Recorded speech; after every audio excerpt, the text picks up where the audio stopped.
Good Morning Business, le grand entretien. 8h20, non, on recommence. Marc-Henri Bossière, c'est le début de l'interview PDG du Coq Sportif qui est avec moi et avec Raphaël Legendre ce matin. Vous êtes passé par toutes les émotions, Marc-Henri Bossière, ces 4 dernières années avec le Coq Sportif. On va rembobiner pour voir tout ce qui s'est passé. Il s'est passé énormément de choses. Mais aujourd'hui, après les Jeux Olympiques, là, dans quel état d'esprit vous êtes ?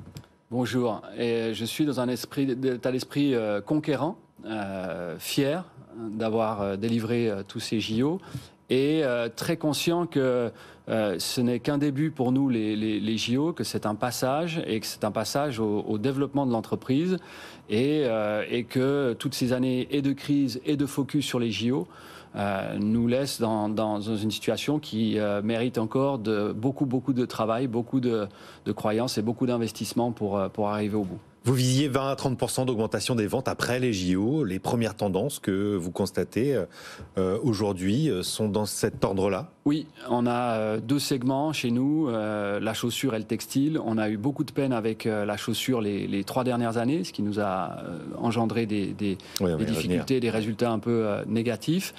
Aujourd'hui, toutes ces catégories fonctionnent extrêmement bien. Et oui, on a cette croissance-là qu'on attend même plus forte en 2025. Pour reprendre le fil, vous avez repris vous cette boîte en 2006, une boîte emblématique, le Coq Sportif, que vous tentez de relancer. Vous avez ce contrat avec le COJO avant le Covid, puis vous prenez le Covid, la crise énergétique, la hausse du prix des matières premières. Ça finit que vous avez des difficultés à livrer. Vous avez un prêt d'urgence de 3 millions d'euros du COJO à la veille des JO. Vous avez réussi à tout livrer en temps et en heure.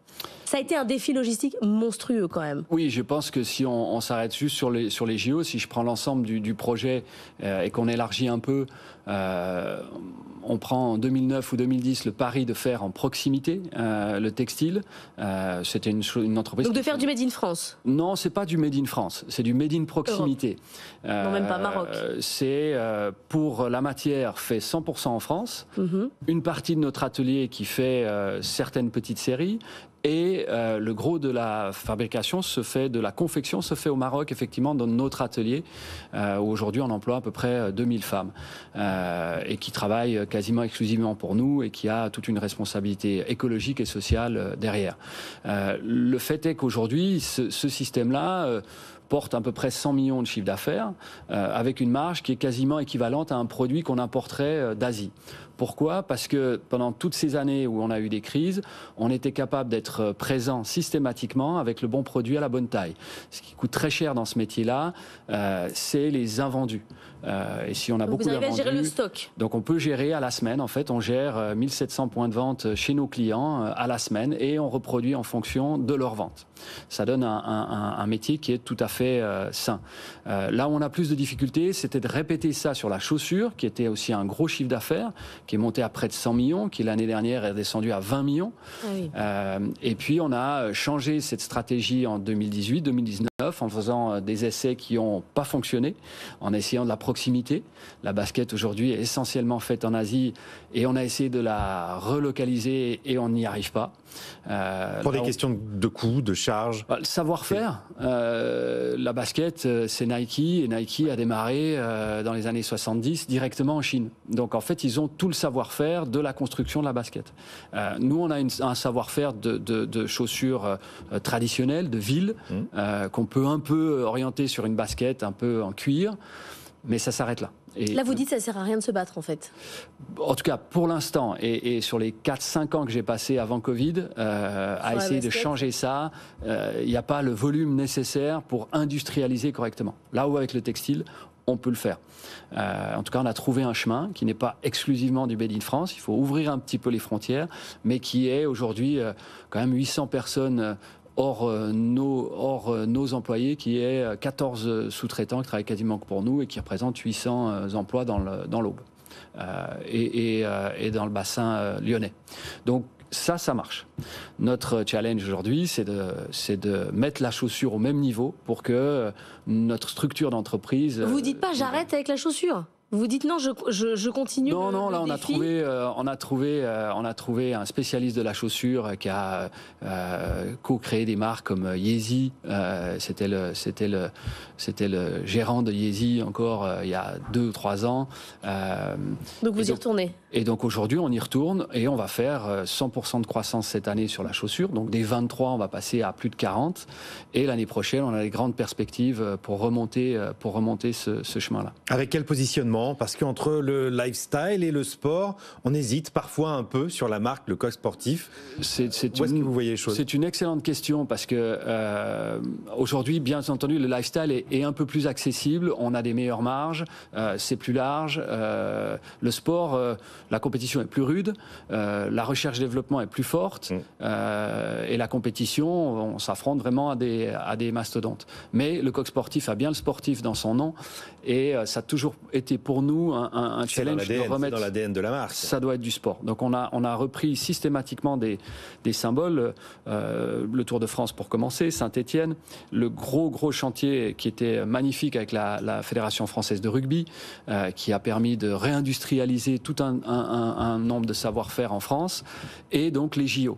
Et aujourd'hui, il n'y a plus de question, on est une marque de sport, ça on est positionné, et ça vous ouvre à la fois pour faire du lifestyle, mais à la fois un ancrage fort et un positionnement pour aller aussi faire du sport. Donc aujourd'hui, notre business va reposer beaucoup sur le lifestyle, comme beaucoup de marques de sport aujourd'hui, mais on continuera à faire des produits de sport qui est l'ancrage et l'image de marque. Comment vous pensez la filière textile aujourd'hui pour la France? On reçoit régulièrement le patron du slip français qui, lui, continue à croire qu'on va pouvoir payer plus cher pour du Made in France. Vous avez fait un choix autre de vous organiser autrement.